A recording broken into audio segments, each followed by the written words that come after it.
When we step onto a success ladder, it's normal to keep moving toward the top.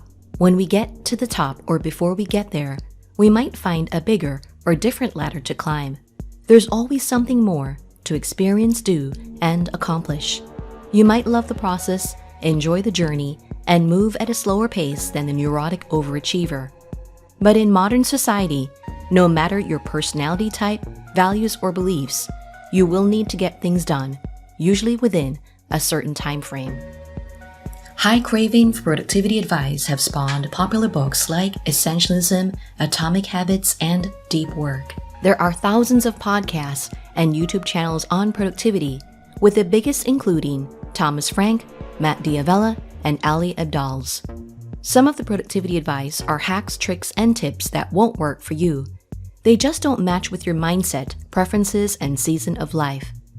The truth is, there are no easy fixes to move from being unproductive to productive. You have to keep doing the inner work to build self-awareness and situational awareness. You can't just copy someone else's habits and routines and get the same results. In any productivity practice, it helps to apply 5 universal principles. Welcome to the Incrementalist. My name is Diane Williams and I'm your productivity coach who will help you make big changes in small steps. Principle number 1 is to prioritize your most important thing. We cannot do all things at once without fail. We can have many passions, interests, things to learn, and projects to finish. But to make progress on any of them, we need to choose one thing that gets our focus now. You could use the priority matrix or the Eisenhower principle. This is to invest time in important things, not just urgent things. The matrix is made up of 4 quadrants: important and urgent but not urgent, urgent but not important, and not urgent and not important. A common mistake is failing to consider where the item really fits. Responding to emails and telephone calls and engaging in social media could fit into any one of these quadrants, depending on the context and circumstances. An email from a very important client on a very urgent matter fits into quadrant 1, important and urgent. An e-newsletter from the same client that has nothing to do with your core work falls in quadrant 4, not important and not urgent. What's most important depends on your job requirements, needs, values, goals, and situation. Sometimes your intrinsic motivation and external demands are aligned, and sometimes they are not. But regardless of your circumstances, you still need to figure out what's most important to you. Otherwise, you can't hone your focus, set boundaries, spot time wasters, and negotiate real priorities. The basic rule is you must define your top priority for any given moment. This prompts you to attend to your big 3, your one thing, or your daily highlight. Principle number 2 is to chunk down your big project into smaller action steps. A big, complex, and important project is hard to start, much less finish. So we do easier tasks to check things off our to-do list, but they don't really move the needle on what really matters. To get unstuck, gain traction, and reduce self-sabotage, you break down the big project into manageable action steps. A common mistake is to plan too far ahead. We want to go from A to Z in a year, so we try to create a roadmap for the whole journey. But it can be hard to see clearly beyond 1 to 3 steps or beyond 1 to 3 months. We're learning new skills, gathering resources, building confidence, and developing insight as we take each step. You can have a general direction for where you want to be ultimately, but when you're chunking down the big project, you just need to clearly define the next 1 to 3 action steps. Having too many action steps can lead to an overwhelming to-do list. What are the 1 to 3 things you can do each day, week, or month to gain momentum and move you closer to your target? Overthinking about the next 7 things is counterproductive. Another common mistake is to make the action step too small. In his book, Atomic Habits, James Clear talks about the 2-minute rule. If you want to create a new behavior, break it into a 2-minute version. This makes the starting line more approachable. It's easier to commit to a task when you can stop in 2 minutes. But it doesn't literally mean you stop there. you could keep the momentum going and continue through to the finish line. The basic rule is you set the right challenge to fit your skill level. This maximizes your focus and gets you into the flow state. Principle number 3 is to time block for your action steps. When you time block, you allocate time for your priority. If you don't make or protect time for important things, they get neglected or stay on your someday list. You make an appointment with yourself to do one big task or a batch of smaller tasks. You minimize distractions and interruptions and design or choose the ideal place to do the task. A common mistake is to be too rigid in time blocking. We get bogged down with specific time increments, color-coded calendars, and all the new and shiny time blocking apps. Complex digital systems might work for some, but I prefer simple analog. I time block only for the day on a whiteboard. On any given day, I could have time blocks for a variety of tasks like communication, deep work, lunch break, idea generation work, and admin work. Or I could have time blocks for different elements of a single project, like making a new episode for this show. Although some people combine time blocking, calendaring, and planning, I consider them to be separate. I use a digital calendar on my phone and computer for date-specific appointments, meetings, and events. I do weekly planning and time tracking in my journal. I do 30, 60, 90-day planning on a dry erase 25 by 36 wall calendar from a company called New Year. The calendar shows the whole year from January through December and breaks the year into 4 quarters. I don't plan too far out in advance. I'm in August now, so the last quarter on the calendar shows only 2 strict deadlines and is otherwise blank. The Pomodoro technique, invented by Italian Francesco Cilillo, involves using a kitchen timer shaped like a pomodoro, Italian for tomato. Traditionally, you divide the time period for a project into 25-minute segments with 5-minute breaks in between. In each 25-minute block, you focus on one thing.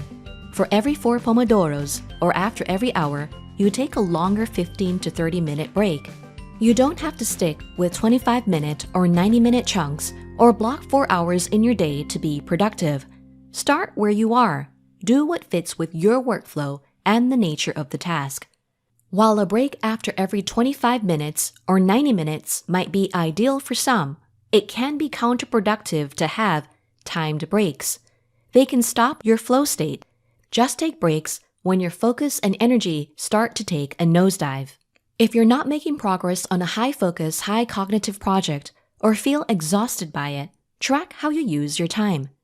Do you start your day off with administrative tasks, meetings, telephone calls, more meetings, and more telephone calls before lunchtime? Then after lunch you attend another meeting, surf the web, and make more telephone calls? An hour before your workday ends is when you finally start the big project. Or do you start your day off with 4 hours straight of deep work? Then you finally have a lunch break, and in the afternoon, you're so tired that all you can do is space out in meetings and telephone calls. You could instead start with warm-up tasks like checking your messages or reviewing your daily plan. Then you spend 2 hours on high-focus work, followed by a meeting, and then lunch. In the afternoon, you do simple tasks like respond to emails and telephone calls. Then when you're over the afternoon slump, you end the day with 2 hours of creative work, like brainstorming ideas for your big project. The basic rule is you set time blocks to focus on high priorities at a sustainable pace.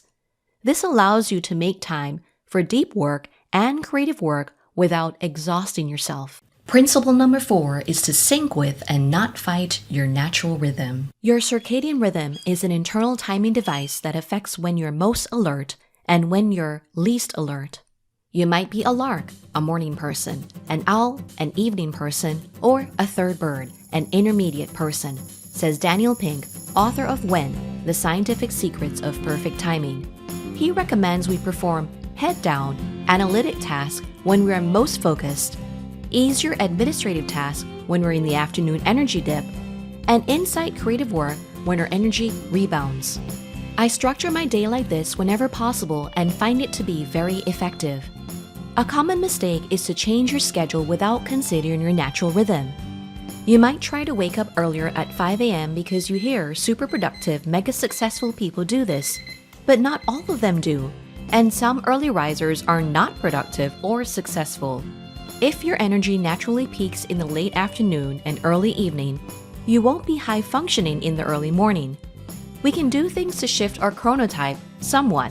If you're a night owl, you could gradually start going to bed earlier at 12 a.m. instead of at 4 a.m. to wake up at 7 a.m. and not 11 a.m.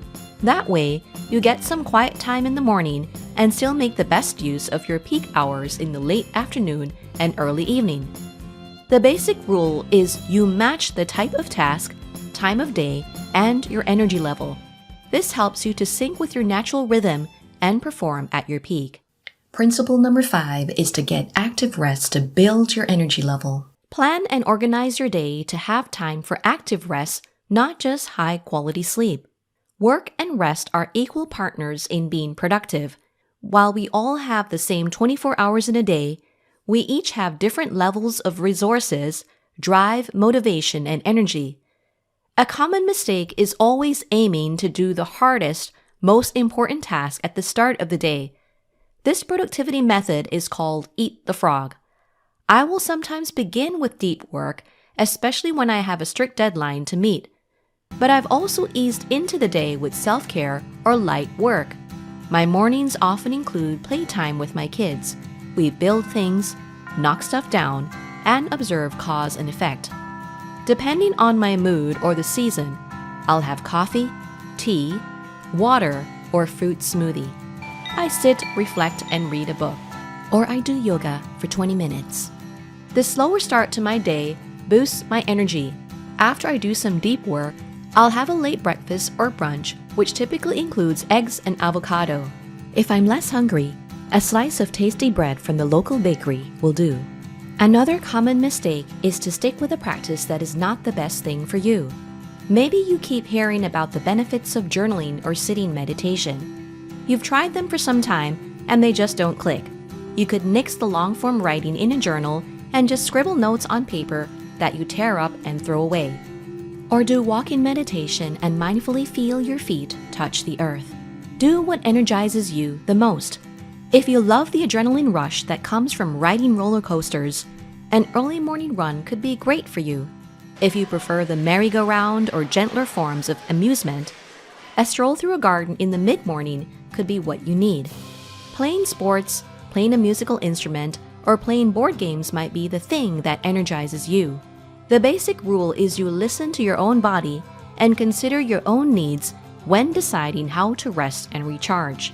This helps you to have tailor-made, restorative practices that deeply energize you. The truth is, some productivity advice can be very bad for you. Don't blindly accept what's prescribed without knowing the side effects and your own history, objectives, tendencies, and season of life. A productivity culture that tells us we must work harder and longer or in a certain way to achieve success is toxic. But productivity itself is a very useful skill. You're human, not a machine. You will have productive days and unproductive days. While it's perfectly natural to wander off, sometimes you have to get back on track and cross the finish line. For more on how to apply the 5 tried and true productivity principles, check out my book, The Incrementalist, available at leanpub.com/incrementalist. The link is in the show notes. You may reach out to me for coaching or speaking events. If you have feedback or topic ideas, drop them in the comments section of the YouTube channel or send me an email at diane@dianewilliams.com. If you found value in this episode, click the like and share buttons. This will help the show grow and reach you and others. And if you want to keep learning how to make big changes in small steps, be sure to subscribe. Thank you for being with me, and join me again on The Incrementalist.